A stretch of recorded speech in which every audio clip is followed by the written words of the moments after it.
प्रणाम दोस्तों, जय हिंद, जय भारत, वंदे मातरम। मैं लोधी परमेश्वर राजपूत एक बार फिर आप सभी का स्वागत करता हूं अपने चैनल विशुद्ध क्रांति शंखनाद में। और आज प्रस्तुत हूं आप सभी के सामने उस प्रश्न का उत्तर लेकर जो पिछली वीडियो में मैंने आपसे पूछा था, यानी शंखनाद 8 में। और वो प्रश्न था जो कभी कभी मैंने कहा बताया था ना, हमारे दादाजी बोलते हैं खतरनाक तरीके से। वो क्या बोलते हैं ना, भाई बेटा हमको ना एक बात समझ नहीं आई। ये सारी दुनिया जो है ना, ये जो है न्यू ईयर करती रहती है और ये नववर्ष मनाना शुरू कर देते हैं बेटा 1 जनवरी को। लेकिन ये सारी की सारी दुनिया वाले हैं ना, जो कंपनी वाले हैं सारे के सारे, ये 1 अप्रैल को अपना नया साल शुरू करते हैं। मतलब जो वित्त वर्ष है ना इनका, वो जो है वो 1 अप्रैल से शुरू होता है। हमारे तो बात समझ नहीं आई बेटा, यार तुम्हें समझ आई क्या? तो जब हमारे दादाजी ऐसी ऐसी बात पूछते हैं तो उसका जवाब देने के लिए हमें थोड़ा सा पीछे जाना पड़ता है। तो आप सभी के सामने इस प्रश्न का उत्तर लेके आज मैं यहाँ पे हाजिर हूँ, आप सभी के सामने प्रस्तुत हूँ। तो शुरू करते हैं। वीडियो बहुत ज़्यादा लंबी आज नहीं करेंगे क्योंकि एक ही प्रश्न है और उसका उत्तर भी बहुत बड़ा नहीं है, बस थोड़ा पीछे जाना है, बहुत ज़्यादा भी नहीं। तो लगभग 18वीं शताब्दी तक, आप सभी ध्यान से सुनिएगा जो बता रहा हूँ, लगभग 18वीं शताब्दी तक भारत पूरे विश्व का केंद्र था व्यापार का। और लगभग पूरे विश्व का 33% व्यापार, ध्यान से सुनिएगा, पूरे विश्व का 33% व्यापार, या मैं अगर कहूं तो 1/3 व्यापार भारत से होता था। और भारत से होने वाले व्यापार में जो अधिकतर हिस्सा था वो था निर्यात का, आयात का नहीं। मतलब एक्सपोर्ट मैक्सिमम होता था, इंपोर्ट बहुत कम होता था, यानी निर्यात बहुत ज्यादा, यानी एक्सपोर्ट ये बहुत ज्यादा था।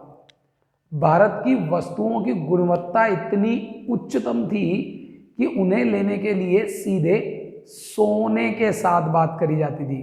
तो हालांकि इसके बारे में भी बात मैं बाद में करूंगा, लेकिन अभी फिलहाल जो बात चल रही है वो है वित्त वर्ष जो है ये 1 अप्रैल को क्यों, जब नववर्ष 1 जनवरी को मना रहे हो तुम गधो, तो फिर ये वित्त वर्ष क्यों नहीं शुरू करते थे? तभी के तभी फाइनेंशियल ईयर क्यों नहीं शुरू कर देते? ये 1 अप्रैल को क्यों मना रहे हो अंग्रेजों की औलाद सारे के सारे? ये भारत के भी जितने मानसिक गुलाम लोग हैं ये भी, और जितने भी ये अंग्रेज हैं वो भी, अमेरिका वाले वो भी, सारी दुनिया वाले, कुछ को छोड़ दो वो अपना नववर्ष या अपना फाइनेंशियल ईयर, शायद मतलब फाइनेंशियल ईयर तो कोई भी नहीं, नववर्ष तो अलग अलग शायद हो भी सकते हैं। जैसे चीन का 22 जनवरी को होता है तो उसने अपना अलग कर लिया है, वो पूरी परंपरा अपनी लेके आ रहा है, धीरे धीरे धीरे धीरे उसने सारा अंग्रेजी परंपरा को बाहर फेंक के मार चुका है वो, और पूर्ण रूप से अपनी परंपरा स्थापित कर रहा है वो अपने देश में। तो 22 जनवरी को चीन का नया साल मनाया जाता है। भारत का नया साल तो भैया 1 जनवरी को, पूरी दुनिया का नया साल 1 जनवरी को, लेकिन ये फाइनेंशियल ईयर वित्तीय वर्ष 1 अप्रैल को क्यों है? तो जैसा मैंने बताया 18वीं शताब्दी तक भारत विश्व के व्यापार का केंद्र, 33% यानी 1/3 व्यापार पूरे विश्व का भारत से, और उसमें निर्यात ज्यादा, एक्सपोर्ट बहुत ज्यादा, इंपोर्ट बहुत कम। इतनी उच्च क्वालिटी की चीजें यहाँ बनती थी, इतनी उच्च गुणवत्ता की जो है चीजें यहाँ पे बनती थी कि बहुत ज्यादा निर्यात होता था। अब भारत में क्या होता था? भारत में नववर्ष कब मनाया जाता था? पिछली वीडियो में मैं आपको ये बात बता चुका हूं। भारत का नववर्ष चैत्र मास की शुक्ल पक्ष की प्रतिपदा, यानी पहला नवरात्रा जो है हमारा नववर्ष प्रारंभ हुआ करता था, और उसी समय हमारा वित्तीय वर्ष भी आरंभ हुआ करता था, यानी नया साल शुरू हुआ करता था उसी समय से। क्यों? उससे पहले क्या करते थे? उससे पहले जो महीना होता था, यानी मार्च आप कह लीजिए एक तरीके से, या जो फागुन वाला जो पूरा महीना होता था, उसमें क्या करते थे? उस महीने में ऑडिट चलती थी भारत में, जिसे कहते हैं पूरे साल का लेखा जोखा, कितना प्रॉफिट, कितना लॉस, लाभ हानि, कैसा सामान कहाँ गया, क्या गया, पूरा का पूरा जो है वो लेखा जोखा होता था। तो उस समय भारत किसी भी देश से व्यापार नहीं करता था, पूरी दुनिया के साथ उस समय के लिए व्यापार को बंद कर देता था भारत।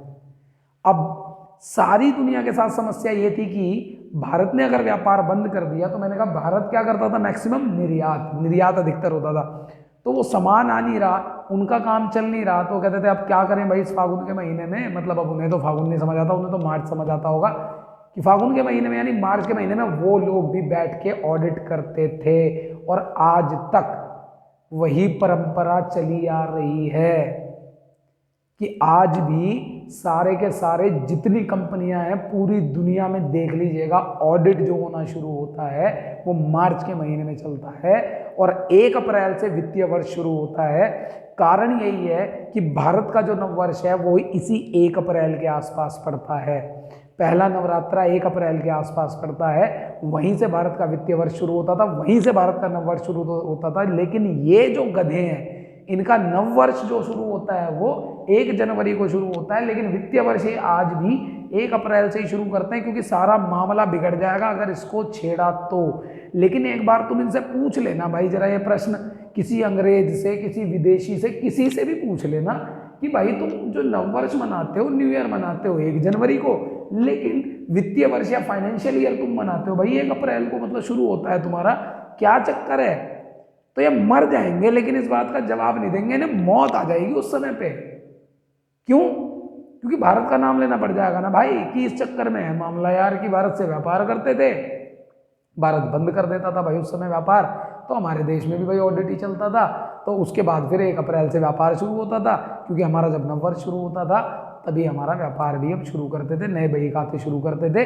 तो ये सारी की सारी जो सूचना है, जरा इसे फैलाइए, जरा इसे आगे बढ़ाइए। मैंने पहले भी बोला आप सभी लोगों को, अगर वीडियो पसंद ना भी आए तो लाइक मत भी करिए, अगर आपका मन नहीं कर रहा है तो सब्सक्राइब मत करिए, लेकिन अगर आप देशभक्त हैं तो मैं मान नहीं सकता कि आप मेरे साथ जुड़े ना। और लेकिन शेयर अवश्य करिए, पहुंचनी सभी तक चाहिए।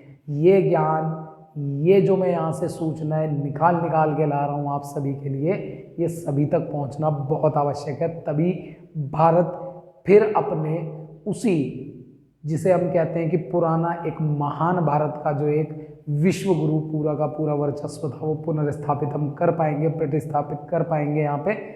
तभी इसीलिए मैं कह रहा हूँ कि इनको वीडियोस को शेयर करिए। कोई और क्रिएटिव बना सकता है तो बनाइए, वीडियो पे मेरा कोई कॉपीराइट नहीं है, सभी को कॉपी करने का पूरा राइट है। तो आप सभी से मेरी ये प्रार्थना भी है और आपका कर्तव्य भी है कि आप सभी लोग वीडियोस को ज़्यादा से ज़्यादा शेयर करें। भारत की परंपराओं को पुनर्स्थापित करने के लिए, संस्कृति को, भारत को दोबारा उसी विश्व गुरु पद पे आसीन करने के लिए, प्रतिस्थापित करने के लिए। ये प्रतिष्ठापना जो शब्द है, इसको थोड़ा सा जरा ध्यान रखिएगा। प्रतिष्ठापना, ये कभी इसके बारे में बात करूंगा कि ये कोई छोटी मोटी चीज़ नहीं है। दोबारा से स्थापित करना और वहीं बिठाना जहां वो था, संपूर्ण सम्मान के साथ। तो आज के लिए वीडियो में बस इतना ही। आप सभी से अगली वीडियो में बहुत जल्द मिलूंगा और कोशिश करूंगा लगातार आपके लिए वीडियोस लाता रहूं विशुद्ध क्रांति शंखनाद में। तो आज के शंखनाद में सिर्फ इतना ही। आगे के लिए जय हिंद, जय भारत, वंदे मातरम।